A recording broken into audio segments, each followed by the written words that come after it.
Peace, peace, peace, everybody. It is the Hello. guy with the bow tie checking in with you live for another later edition of Business of Benefits. Thanks for tuning in. To my right and bottom, you see two guests of mine. We got Courtney Harring over there on the right. Courtney, how you doing, Queen? Good. How are you? Good. A little later show, but I had to accommodate to make this happen. And Lee Cockerell, how you doing, Lee? I'm good, thanks. Well, I chose the song of magic. We're talking about Disney magic because Courtney, you've been online a couple of times, but I want to make sure Lee gets a chance to kind of mention who he is. Real quick, I want to ask that. How did you two meet? That's always a fun question because I didn't know Lee until Courtney introduced me. So how did you two meet? Oh, well, Duncan Wardle also is an amazing innovator, and he was at Disney, and he had a mastermind group, and Lee was also there. So that's basically how I was able to meet him. Mm-hmm. Small world. It's a small world after all, as the song says at Disney. It was a great day. I enjoyed it. Absolutely. So Lee, for people that don't know you, there's not many times we get to meet an ex-VP of Disney. So let people know who you are and your journey so they can kind of understand why you know about diversity and magic in business. Well, I was Executive Vice President of Operations for Walt Disney World for 10 years. Before that, I opened Disneyland Paris for 3 years. And before that, I was at Marriott for 17 years. And before that, Hilton for 8 years. And I grew up in Oklahoma, and the difference between what I know about diversity living in Oklahoma and what my travels around the world are quite different. And I learned a lot. And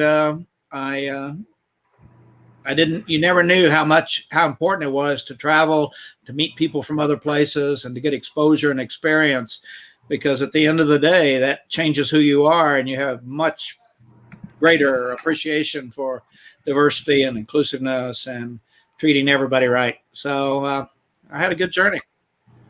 Good. And I actually worked at Hilton Grand Vacation for a short stint, so I understand the Hilton story a little bit.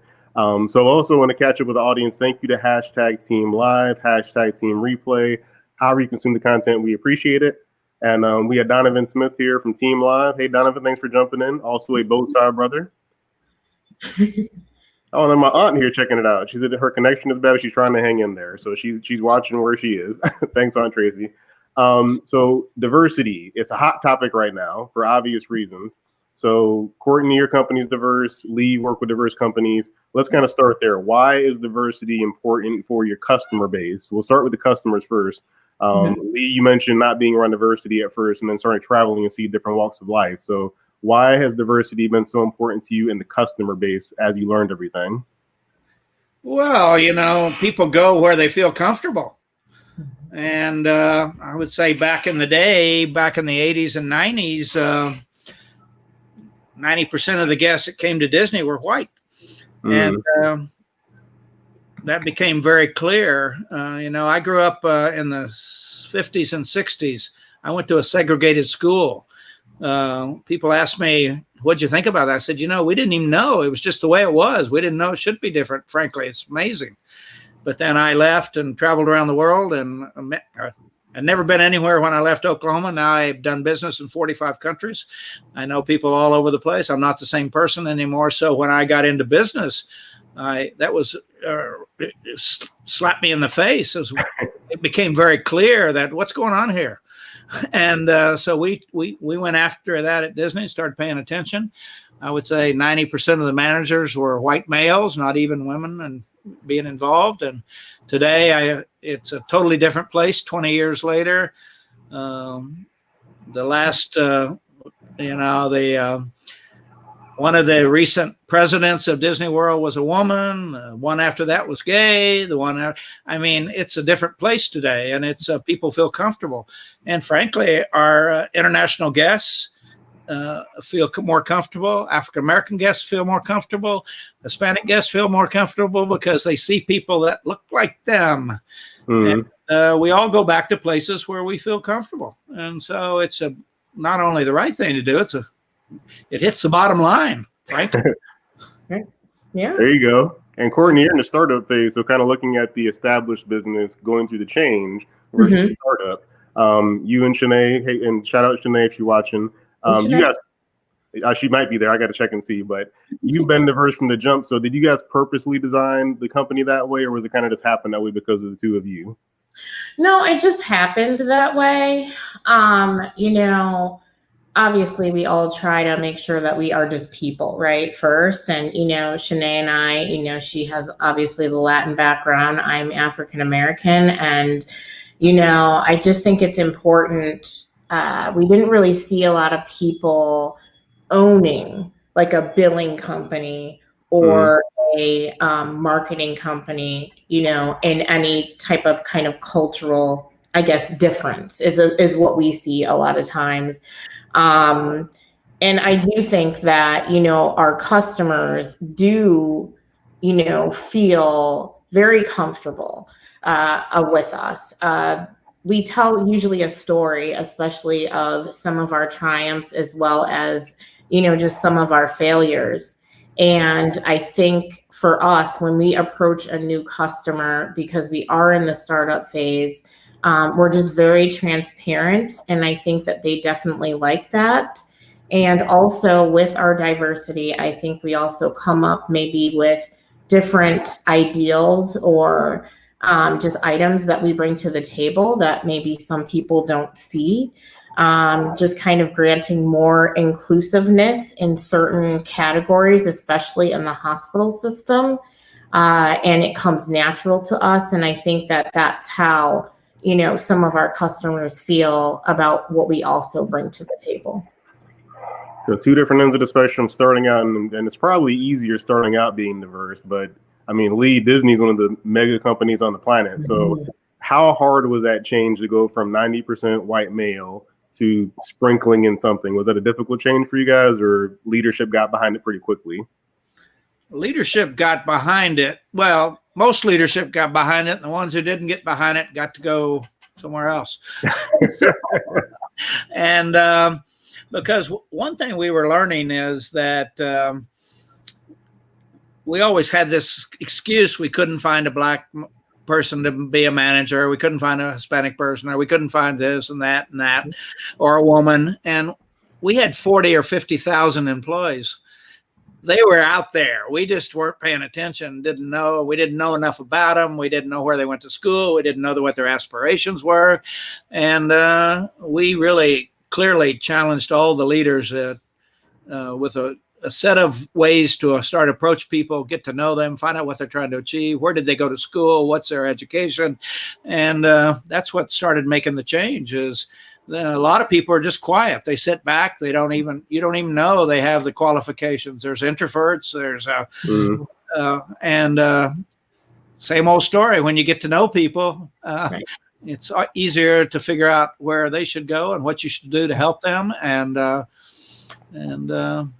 it took a while. I would say it was 2 or 3 years before we got into a more comfortable position.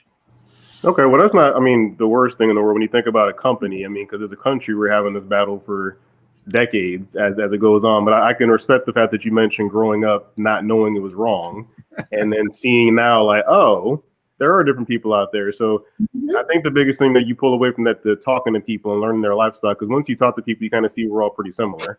But that bottom line thing affected your customers. But what about your staff, for both of you? Have you seen the diversity, you know, help your staff give you more ideas or be more creative or have more ownership in the company when they started seeing different kinds of people there? Oh, yeah. I mean, today, people don't even know the old company. You know, all the young people who've come over the last 20 years, last 15 years, it's just the way it is now. They don't think about it being this white organization and not including them and not listening to them. It's you know, only us old people know what it used to be like. And it's refreshing, frankly.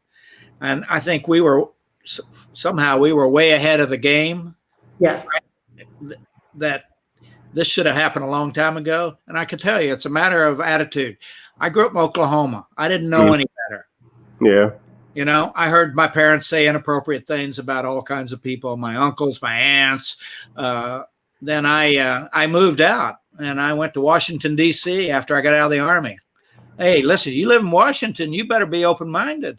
And when you're in the Army, you learn about diversity and inclusiveness. And then I lived in France, and I've lived in New York City, and these places, Philadelphia, change you. And I'm not the person I was back then. And our son grew up, and I can tell you what, my wife and I had a conversation before he was born and said, he is never going to hear the things in our house that we heard about other people. And I guarantee you, I got a son doesn't have a discriminatory bone in his body. Then he married a French lady, and I had to quit telling French jokes. And now I got 3 grandkids that are 25, 22, and 19. They don't even know what we're talking about. I mean, they can't even imagine that it was like that. Mm-hmm. My granddaughter said to me once, she said, Pappy, did you know back in the 60s a black person couldn't dance with a white person? Yeah, I mean, she was in shock. Saw that movie. What was that movie? Saving Last Dance. Saving Last. Anyway, and she said it was in the 1860s. I said, no, it was 1960s. And those kind of things. So I always tell people, you may not change America that quick, but you can change your family, you can change your organization, and you can make sure it's not happening on your watch. And if we all did that, America will get there. But Get some reactions for that, audience. Get some reactions for that. Change your household, because I mean, that's what all of this is. Children are not, well, children are taught to be that way. Much to your point, Lee. And some kids diverge from that. They go the opposite way and say, I don't want to be like mom and dad. But I was a potential racist, but I got out of town. I got out of the village. Get out. If you don't get out of the village, you think everybody is just like you, and you become like the culture you grow up and live in if you don't escape. Yeah. And God bless our parents, but 90%, everything your parents told you is not true, by the way. Yeah. And half the stuff in your brain's not true. It's just up there, and you got to sort it out. Yeah, and I think one difference now is like we have the internet to kind of help spread our mindset, because like when you were a child, there was no way to look up, are other people segregated? Like you couldn't tell that back then. Right. But now it's like blissful ignorance if you don't know. Like you can easily turn the TV on or Google something and find out, am I the only one that thinks this way? But everybody knows it. Don't worry about it. Everybody knows. And Courtney, how about you, for you guys, for your staff? Because I've seen your staff growing online a little bit like that. Have you noticed that you've gotten better ideas out of your employees because they're all different backgrounds? Yes, I do notice that. I'm trying to think of an actual, example. We were helping a medical facility, and they were in more of a Hispanic area. Mm-hmm. And there was a cultural issue of how we were not greeting them, but it was almost like a certain tone that was what was happening in the medical center. So then when one of my Hispanic employees actually came in there, she's like, oh, well, we don't do this, right? And I wouldn't have known that. I would have had no idea that, we are, people who are obviously kind and endearing and all this stuff, but we don't like our business, but being kind of thrown out there. So we actually had to put in a different protocol for a new workflow. But I think we also have to pay attention to that. Just like Lee said, making sure that they are comfortable. I'll give you another example. Sometimes when you go into a doctor's office, and this is for all people, we're all sitting together, right? And then you get that pamphlet of giving people your history and all of that stuff. And people are like elbow to elbow. Like, we have to think about that, right? Some people are going to feel very uncomfortable being next to somebody else. And, they're putting things on paper that are very, very private. And then, just even the act of calling people's names out, and, it could also be going to a certain doctor, and you can identify that. So I think that kind of example goes for everyone. But again, just making sure that we all are included and we all feel comfortable. Yeah, I'll throw a question up there for the audience. Have you ever not made a decision because of a cultural experience, because you walk in and don't feel comfortable in there? So throw some reactions, people, for that, and let us know. As you spoke to, I was thinking about the idea of that as companies grow, often they start with their friends. They hire who they know is like, this is my buddy from college. This is my friend that lives in the neighborhood. And then the company ends up looking like your circle, much to Lee's point. But right now, that doesn't seem to work unless you're focusing on that industry only. Like if you're an Hispanic-run business and you're only focusing on the Hispanic market, is great. But if you're trying to diversify and kind of spread out there, it's kind of a smart business decision, like you guys said, to have more people on there. And to throw some comments on here real quick, we had Doug said he's out here in the layman's terms. Say, Doug, thanks for jumping in here. Mike P, he's in Florida also. Hey, Mike, thanks for jumping on here. My wife throwing on here, hearing other people creates growth and within in a new business. And then Michael had a good comment. Looking at it from a business perspective, without a diverse team or company, how can you expect to appeal to a diverse market? The only way to reach across the demographic is to have diverse leadership and teams. Lee, I'll softball this one to you. Was it the leadership that had to get diverse first for you guys, or the frontline team? Where was the place you guys put your flag in the ground for, let's diversify this first? Well, I think everything starts with the leadership. It's like at home. Everything starts with the parents. I mean, that's even our model at Disney, that customer does not come first, leadership comes first. And their job is to create the right environment and culture so people want to do their job, not have to do it. And then they take care of the guests because they want to, not because they have to. And so it's leadership. I mean, it's an issue around, you know, I always say, Mr. Marriott told me, if you have flies in your business, you like flies. You know, I think about that. If you have rude children, well, whose fault is that? If you have kids that are not polite, whose fault is that? And leaders need to quit trying to blame everybody else. And parents need to quit blaming the teachers. It's not the teacher's fault. Don't get me started on that. My wife was a teacher for 10 years.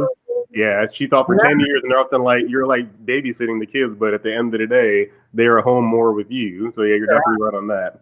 Correct. It's always the parents. I don't care what anybody wants to blame. Everybody wants to blame somebody because it's not you're not happy to be. Right. Exactly. People don't like flies in their business. And I guess we could take this back to the culture of the United States, because you said leadership is first. So that probably, you know, we're doing grassroots things here and there in different organizations changing, but there is still leadership issues, which makes this battle even harder. So Courtney, you're in Florida, and then Lee, you're both in Florida. It's a diverse state, very much so, but the leadership doesn't seem as diverse. So for you as a mother, how is that for you, seeing, like, you know, in your neighborhood it's diverse, but when you see the policies and things in your local community, how does that make you look at the area when you're thinking, I have a diverse business, I have a diverse family, but I'm not getting heard from the people up above me in politics? Well, I'm in Atlanta. I know you. You go to Florida all the time. Never mind. My bad. No, but I'll still like answer the question. So what I would say is, again, I think that we do follow businesses, right? So like a Disney corporation, we'll say like a Johnson & Johnson, whoever that is. So I feel as though, since I have my own business that is diverse, and if I grow it to a certain kind of level, then that is when I can assist and impact my community. So I feel as though business is the way to also change the environment and also change your community. Without businesses, just like, you know, our African-American barber shops, you know, grocery stores, that is really the foundation of a community. So in order to change that again, I feel like it does start with business. Now, Lisa, a good question here we got from Kenneth. Girl, let me switch you back off of here. Kenneth had a comment first. He said, actually, absolutely end up trying to conform to your surrounding, and it's not genuine. So you're right about that, Kenneth. And he had a good question. How do you measure if your team has an optimal amount of diversity? So we'll start with Lee, because you got the most experience out of the three of us here. So how do you measure if your team has an optimal amount of diversity? Yeah, I mean, we're looking at it all the time, and can you hear me? Yeah. Yep, you're good. Go ahead. Yeah. Okay, so I mean, we're paying attention to it. You know, all the managers pay attention to what the leaders are paying attention to, and we make sure that we're promoting people and tracking their careers based on performance, nothing else. We don't care where you're from, what color you are, what sexual orientation, what religion. Can you do the job? And then we go out there and we make sure everybody knows it. And people are posting for those jobs. And we look at the numbers. Certainly, I hate the word diversity because that seems like a government thing where you got to look at numbers. And we want it to be a place that's inclusive, where people feel comfortable and want to be there, and they tell their friends to come and work there. And the word on the street is everybody has the same shot at Disney, and that's the inclusive place.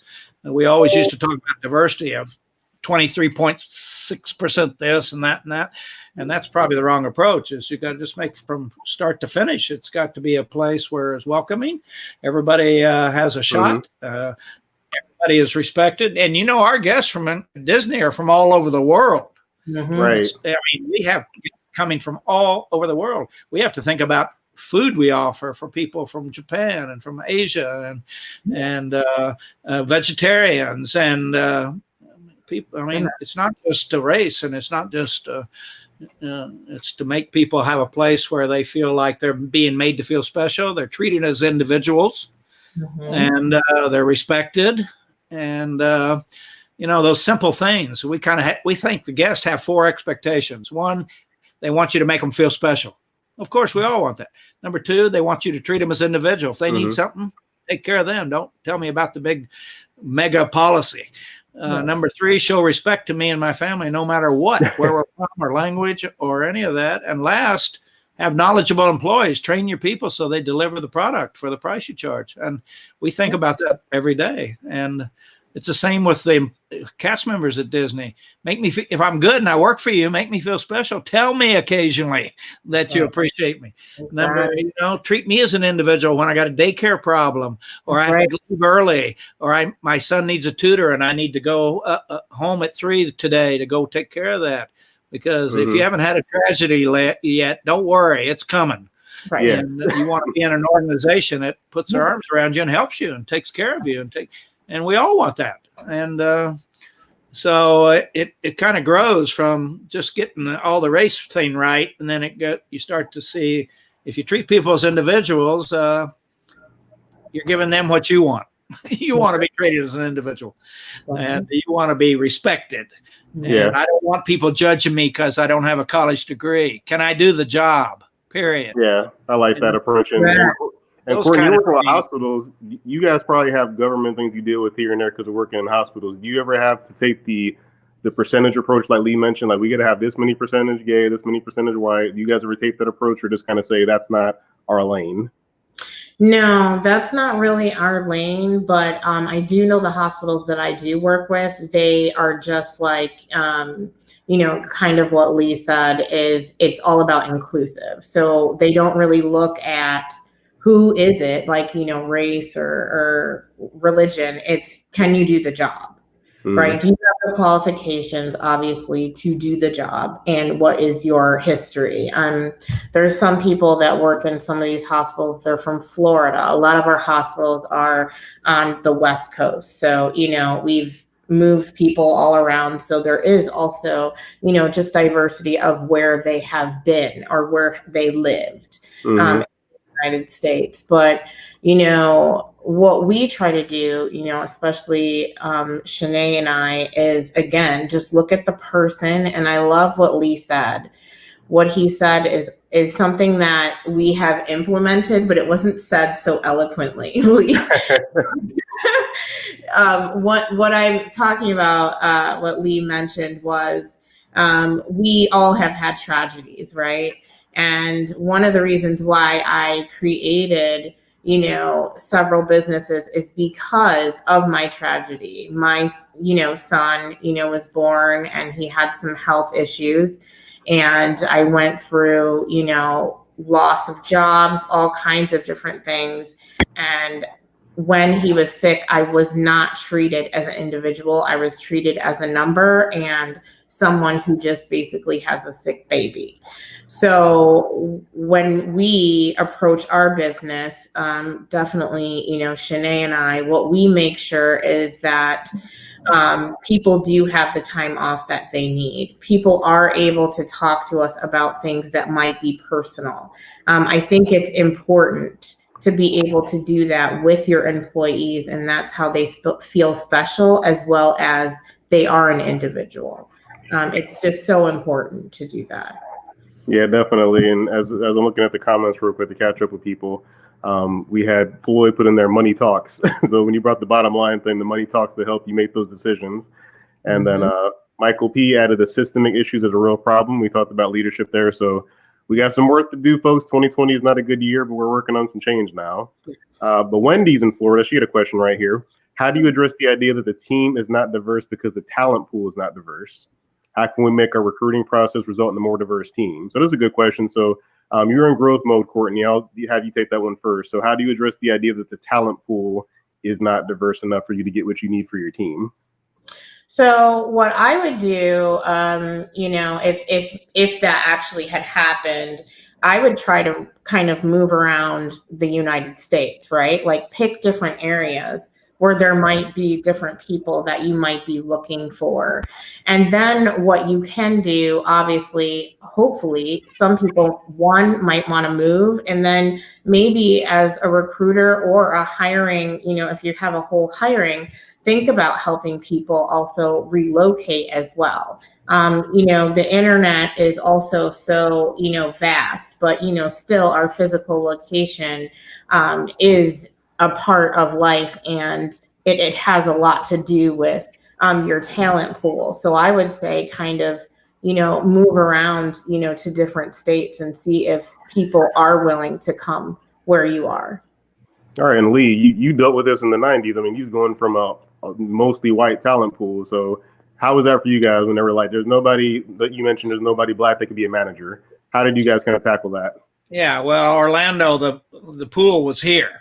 We just weren't dipping into it and getting those people into entry-level jobs, getting them into the company early so they could grow into these leadership management jobs. Now, I do understand there are places in the U.S. where the pool may, Cape Cod, maybe you can't find the people, or Hilton Head Island where it costs gazillion dollars to live, or even in Washington, D.C., we used to have to bus in housekeepers to Washington, D.C. from West Virginia to do housekeeping on buses because there's just not enough people. So, but I would say there are exceptions, except the one thing that can make a difference is you got to get ahead of it. You got to start looking. I'd be in the high schools talking. There's 2 or 3 great kids in those high schools that are more mature than anybody else you're going to find out there. They're stars. And the best way is to have an organization that's so great, treats people so well that the word on the street is, hey, you want to work there. And this is a place where you can, I tell people at Disney, pay is not the deal. We don't have any trouble getting people, none. We have thousands more than we need. The problem, the main benefit at Disney is not pay or healthcare, although we have a fairly good healthcare system. It's opportunity. If you can get your foot in the door, opportunity is the best benefit you can get at Disney because you can go as far as you want. Now, our last president started there as a busboy in the restaurant. He became the president. Another guy was 17 working in a community college. He became the president. A lady driving a boat became the head of marketing for so the opportunities are there. And I say to people, don't go just for the money.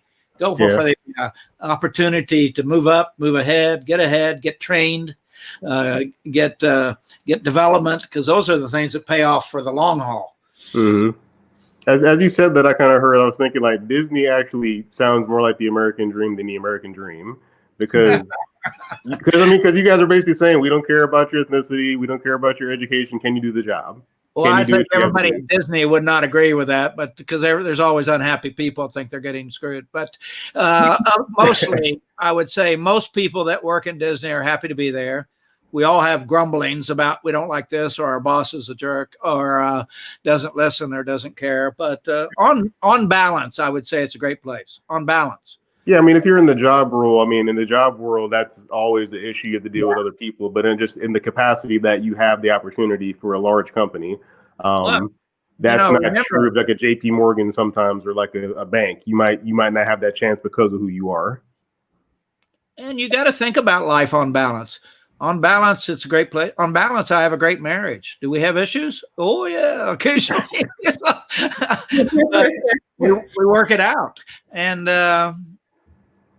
you're always going to have issues. But if your heart and mind and brain is in the right place, and you're working at it, you'll find these people, and they're out there, and they just need some support.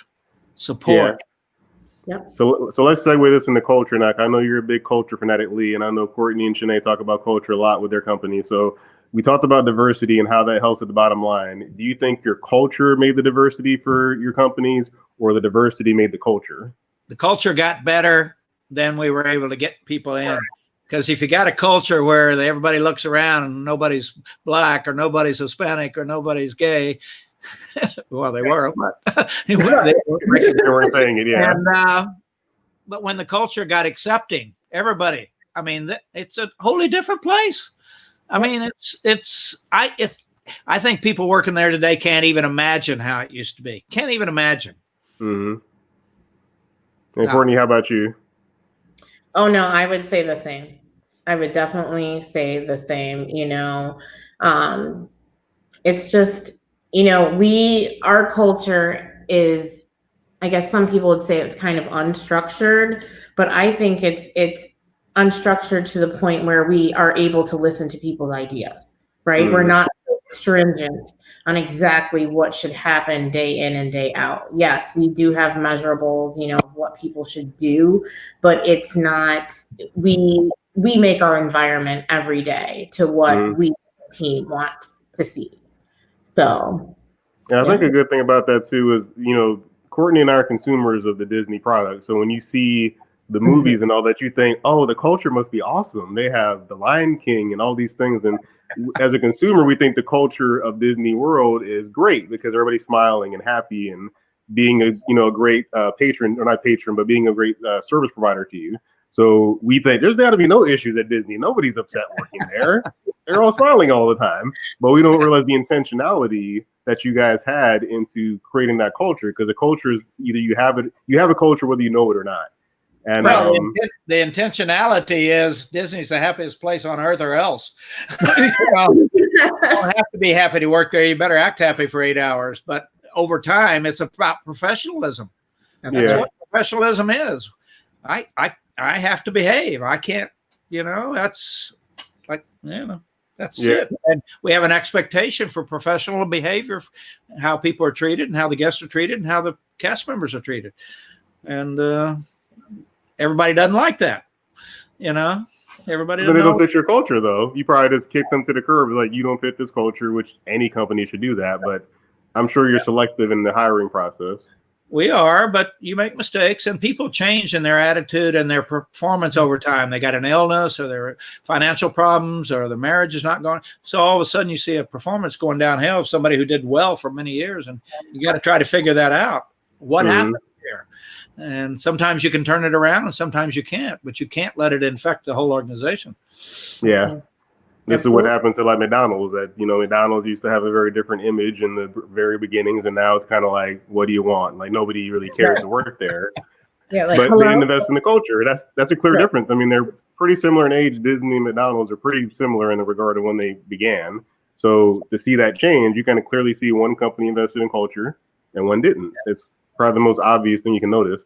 But the magic you teach, Lee, I know you do a lot of speaking normally when it's not COVID. You're teaching Disney magic. So what is the Disney magic for people that know the business side of that? Because we know the movie side and the park side, but what is the magic on the business owner side or the entrepreneur side? I would say the number one thing is the most important thing you do. Nothing more important than who you hire, who you bring into your organization, because they are your brand. They are the people that are meeting the customer face to face. They are your brand.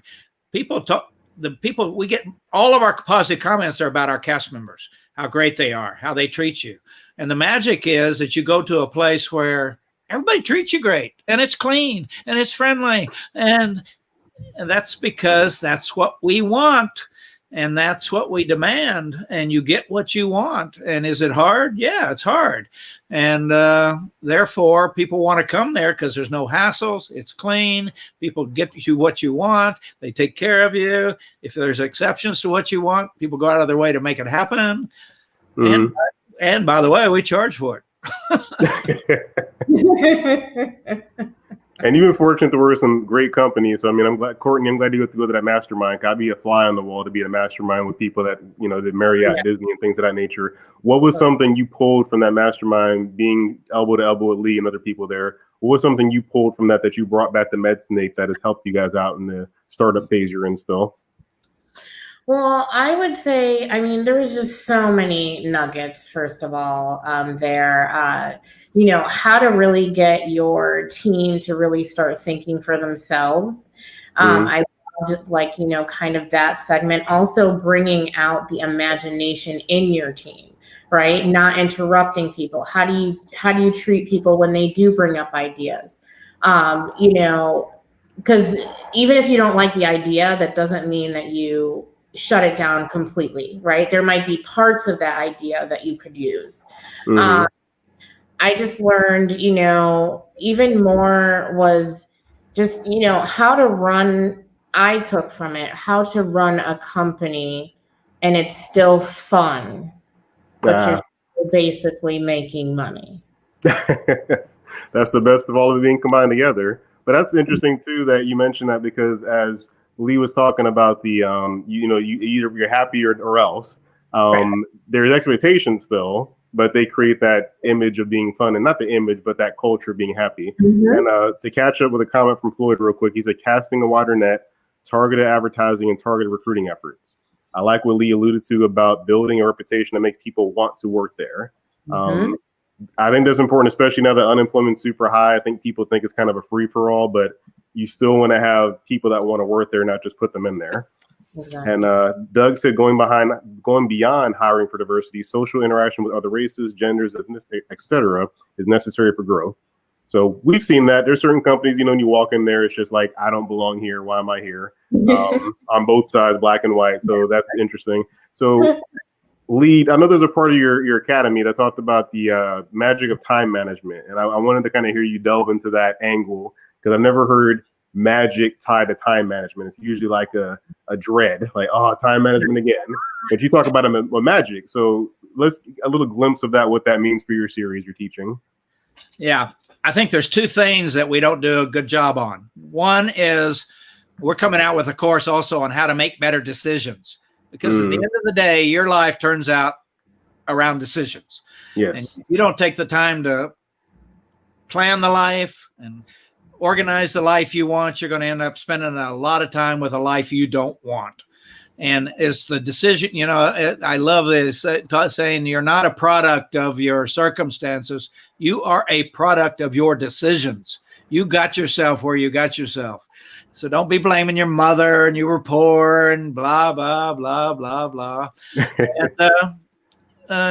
So time management is one of those things they don't teach in high school. They don't teach in college. And the biggest problem people have today is keeping up with everything coming at them. Yes. And it's going to get, people have 20 responsibilities and they don't even know what they are. You know, you got aging parents and grandparents coming. How are you going to handle that? Have you had the talk with them? You got your retirement coming 30 years from now. You've got your kids getting in college, getting the college fund open. You've got, I mean, there's a million things, and people, time gets away from them. They end up, I tell people, you're born, you're 21, you're 65, and you're dead. So you better get moving. Running around, and Christmas came 3 more times, and you still are sitting around thinking about it. And if you don't get organized and have a system for running your life, life has gotten very complicated. Life is, and if you can't keep up with all the things, you're not going to get promoted. If you don't take care of your health, you're not going to be able to take care of your family or your employees. If you don't take care of your finances, you're not going to be able to retire. And time management is about doing the things now, right now, that don't pay off for 5, 10, 20, 30, 40 years from now. That's it. Get organized. I mean, you're not born disorganized. This is a learned thing. People think you Sure. come out, you're born, the doctor says, well, here's another one. No, you can over like any course, you can learn to do it if you want to do it. And if you don't do it, you're gonna have regrets. I wish I had worked out. I wish I had told my wife I loved her. I wish I'd have spent more time with the kids. I wish I'd have got my annual physical, my mammogram. I wish I'd have gone back to the doctor. I wish I had, you wish? Yeah, wishing will not help your health. Yeah. Well, Courtney, I want to hear you dig into that because you're the COO for a startup. So, I mean, you mentioned the unstructured, but you have things you have to get done. So, as someone kind of going through that, we're in a more disorganized world than Lee's time. Like Lee probably had less distraction than we had. We didn't have LinkedIn and email. I mean, back then that wasn't a thing. But it seems like, this is the world we're in right now. So, as the COO of a startup that's growing rapidly, how important is that message to you when you're talking to your people that you're teaching and mentoring, as well as you in your day-to-day? Well, one of the things is, making sure that you have some kind of schedule. Make sure that you have some type of goal, right? If you want to have, like Lee said, retirement, okay, well, when do you want to retire? Start putting things away. I also meet a lot of people that, like, a lot of times they want to intern with us. And one of the things that we tell them is, okay, we meet at this time, right? We're trying to get them to understand what a schedule actually looks like. It's not just when you wake up and then you're, doing whatever, right? You have to have some type of structure. For, myself, I literally work, I work all the time, but my core hours are, 9 to 5. So I do that every single day. Even sometimes it's kind of weekends. Yes, I kind of take off a little bit, but everything is the same. I make sure that I'm getting things done. And when I'm not getting things done, I know that there's something wrong. That's when seriously, I got to check myself and figure out what's going on. Maybe I need to take something back. Maybe my business office manager needs to take some of my load off, right? I've bit too much, then I can chew. So I also need to be in tune with who are we? What are we good at? And if you're not good at time management, you should know by now, especially when you're even in school, you should know something. And you got to be able to change it. And no, it isn't anyone's fault but yours. It really isn't. And I don't saying that, but no, I like that Lee mentioned like they don't teach it in school because all of us went through that phase of school when you did the cramming. The test is in 2 weeks. I'll wait 9 days and then I'll study. And that's something that's unfortunate. Like I was that way for college a lot of time, and then getting into business, you start noticing that more. So like you wouldn't know you can get straight A's and cram. You can be one of those people that have a great memory retention and go all through high school and college, get straight A's cramming the whole time. And then you get to your job, it's like, oh, you get a 4.0 GPA, come work here. And then they can't run a schedule because they never got taught this principle. So Lee, when you teach this principle, is it more towards the leader that's been established for a while, or are you trying to hope to catch them as young as possible to get this habit early? I can tell you my son went through my time management class when he was 16 because I told him you're going to be going to college and we only pay for 4 years. So you better go to class. You better be on top of things. And he had a job also while he was there. And I can tell you about priorities. You need to decide what are the 3 or 4 most important things you need to be on. And my wife, after at Disney, I focused on hiring, training, and culture. That's it. I had people doing other things. When I retired, my wife gave me 3 new things. She said, your first priority, Lee, is take care of yourself so you can take care of us, number 2. Then number 3, take care of your business. And if you have any time left over, you can help Kim Kardashian with her problems. Otherwise, you'll be wasting your time. Don't be on Facebook if you are not taking care of your health. Don't be playing golf if you don't have your business under control. Don't be going out for drinks if you're not taking care of your family. Get the first 3 done, then you can do whatever you want. And if you're not organized, you won't do it. You can't do it, and time will go by. And that's the way it works. Exactly. That's my preaching. I teach, I preach, and I. No, but I like that because that's why I'm quote unquote boring to a lot of people because like when Courtney and Shanae and I met, I wasn't networking at night. I'm like, I don't network at night. I don't have time for that because I'm doing other stuff. And it was I do network, but they're like, you need to go to this event. And I was normally like, no, like, you better go. But since I justify, well, it's for business, it's growing my business, so I'll shift some of my daytime networking to nighttime. But I rarely go out at night because I'm like, that's my family time. I got to take care of family, like you mentioned, the priorities. So I think that's important. And we had a comment from YouTube from PSIM. She said, life-work balance is needed for growth. So yeah. I don't know if it's balance. Is it balance, Lee? Do you think it's balance or just counterbalance? I think it's being synchronized. Not, balance is kind of half the time you're screwed up and half the time you're doing well. But I think it is more about making sure that you're doing the right things, and people are not judging happiness in the right way. I guarantee you, you're going to be happy. You're not going to be happy when you're 57 and you have bypass surgery, you're diabetic, you're overweight, and you die. Yeah. I mean, you got to be thinking about these things, because it's I think two things that are most important is one is discipline. Without discipline, you're not going to get much done in this world. And empathy and discipline. If you have those two things, you'll be pretty successful. The discipline is to do the hard things, to say the hard things, to have the hard conversations. The empathy is to understand where people are coming from, and hopefully you make sure they understand where you're coming from. It's not about being soft. It's that a single mother I need to understand better than I do, or different than I do the guy that's been with me for 40 years. Or the 18-year-old is different than the 36-year-old guy out of Harvard. Yeah. Empathy is about relating and leading people in a way that they feel like they, we talk about create a place where everybody matters and they know they matter. Everybody matters and they know they matter.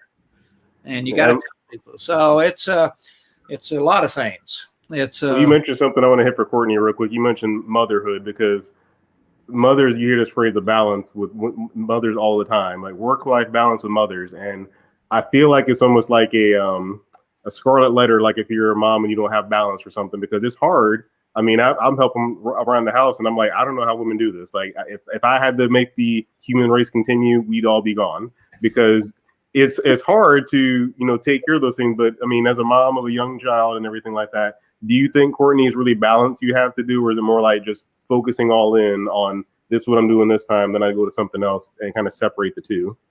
So I do exactly the latter. So I do block schedules. So I know that, like, I don't know, from 6 to 8, that's, kind of his time. We do like breakfast, all that good stuff. I still make his lunch. I Mother of the Year because I made a homemade pizza today. Year during a Zoom call. But anyways, and then, I focus on one thing at a time. Usually in the evening, yes, that is all about, my son. And then obviously, my fiance falls in there somewhere because he's working all the time. But I make sure he has time with me. One of the things that you already know, Daryl, is that he started swim class. So he's only 3. So we started swim class. And what I've been doing is I've been taking everybody to the pool on Mondays, so he can still practice, but I'm still there working. Right. So I even though I try to kind of immerse him into my work, which also helps me feel as though it's a little bit more balanced. Yeah, because that phrase gets thrown around so much, the balance. And then PSI put out there as well, Lee made a great point. We had to take ownership and make changes. And Daryl put out there, Lee teaches, preaches, and heals. So, I guess you're healing people too, Lee. Lee, you got a new title. But people need a lot of encouragement these days. They underestimate what they can achieve if they get organized and focused. And it's mainly when we don't take on things, we have a low self-confidence, and it was probably created when we were little and we don't even know why it happened. And we've just got to push through that stuff, because, and hopefully you get connected with people who will push you to be great and encourage you, and be in an organization where people love you, and want you to be great. Well, it's good you said that, because then he Kenneth put in there, this was amazing. So Kenneth gave you his high 5 stamp of approval. But I think this is good, because I mean, for someone, we're at all different generations, genders, and all that happening right now. And then that one thing, discipline and getting things done. that will never go out of style. And I think, Lee, you have an advantage because your generation didn't have all of the crap we have to deal with. So kudos to you for working in this world too and figuring out how to help people, because technology can help you, but it's also a disturbance to people sometimes. So I find myself, when I do this show, I put my phone on airplane mode because I don't want phone calls coming in and stuff like that. Or when I'm working on prospecting or something, I gotta go into a room, like, nobody bother me for like 10 minutes. I'll do some phone calls and doing short bursts. I have no notifications turned on my phone. That's right. There you go. Yeah, my phone's on silent most of the time. My wife said, "Why is your phone on silent?" Because I don't want to get disturbed. I don't need to see that. If I need the phone call, I'll look at my phone and see it. But other than that, I don't want to be a slave to my device and constantly hearing dings. So all of you watching this on devices, still watch when the notification goes off for this, but have intentional time to kind of block off, or if I'm doing my work for my business right now, shut it all off, because that will help you out a lot. Well, thank you guys. This has been a fun conversation. Kind of flew all over the place, but I appreciate it. And the Disney magic is alive and well. So, Lee, I want to make sure you let people know about your leadership series. So how can they find out more about your management series and leadership and everything? Well, you can do two things. If you can listen to my podcast, it's called Creating Disney Magic. There's 300 episodes on there over 6 years, every Tuesday morning. It's on leadership, management, and customer service. It's free.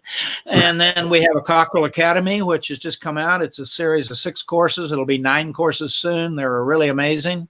That's a subscription. It's $249 a year if you like that idea. And go to my 𝙤𝙤𝙀𝙀.com, and I have all kinds of stuff on there. My books, I have 4 books, one on leadership, one on management, one on customer service, and one on how to keep your career under control when the obstacles show up. And so, and follow on LinkedIn. Follow you on LinkedIn. There's a place to do that too. I'm on LinkedIn at Lee Cockerell. I'm on Twitter at Lee Cockerell. I'm on TikTok. You're on TikTok. I do. I put a little message on there to sell my academy. And the reason I'm on TikTok is only because it makes you understand where the younger generation's coming from. Yeah. And let me tell you what. I've heard that. Go ahead. It's frightening. It's frightening. But I try to stay in all those, because now I understand better the 16 to 29-year-olds by watching TikTok occasionally. And there's a lot of shots on there of police brutality. There's a lot of shots. There's a lot of things you can learn by don't just think it's Facebook and LinkedIn and Twitter. There's other ways to keep up. And my grandkids are pretty impressed that I'm impressed. I don't have a TikTok, so I'm impressed. You should be watching it. You'll learn a lot. Okay. About the workforce, about what's important to them. And, okay. Yeah. Well, if a VP of Disney telling me, I got to think about it now. I know. Literally, for months, you're like, you should get on TikTok. Like, I don't know if I want to make another social media platform, but I couldn't reach my grandson once because he wasn't answering me. He's a biomedical engineer and he was in Spain, and so I signed up for Snapchat, and I sent him a snap, and Snapchat tells you when they opened the message, so now I know he saw it. I get it. I find them. I'm on Snapchat too. That is a good one. Well, hey, if you can learn from it, why not? But yeah, definitely connect with Lee on LinkedIn too, guys, because I mean, he speaks all over the world. So to have him for this time, I really appreciate it, Lee, for you coming on here. And Courtney, for you and MedSnake Media, what should they do to find out more and get more up with your adventures?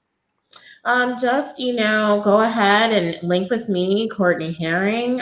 Just kind of click around, join the company page, MedSnake Media, and we will just, obviously take care of you. Mostly we deal with healthcare industry, folks, but if there's anything else that we might be able to assist you with, please just reach out. If you want to see fun videos of her with swim lessons with her son too, you can see you're posting her son swimming. That's always fun too. Yeah. Well, thank you guys for joining us on Business of Benefits. We will catch you next time. Remember, early voting starts in Georgia on October 12th. I will say that every day until November 3rd. Early voting starts in Georgia October 12th. What time? You know when it starts in Florida, Lee? I don't know yet, but we get absentee ballots. We fill them out, and I drive them down and drop them in the box. There you go. Drop it in the box. So I had something sent to a client probably August 1st or something, and it's still not there yet. It's like lost in the ether. So drive it By down. the way, I'd like to warn you on one thing. Go for it. Don't follow me on Facebook if you don't like my political point of view. Follow me on LinkedIn. That's where I put all my professional stuff. Because if you have a certain feeling about certain politics, you'll hate my guts. So stay off of Facebook. Thanks for the disclaimer. I think I know where you're going when you said it that way, since you're driving your ballot down. So thanks for the disclaimer. Right. But early voting starts October 12th. I'm okay saying whatever on my platform. So go early vote, please. Please go early vote. Don't mess with the mail. Go do it in person or drop it off like Lisa in the drop boxes if you have those. Courtney and I know we're having this mask fight with our governor right now. So yeah, it's fun over here. We have the same governor. Okay. Yeah. Well, thanks guys. Be safe. Wash your hands. And we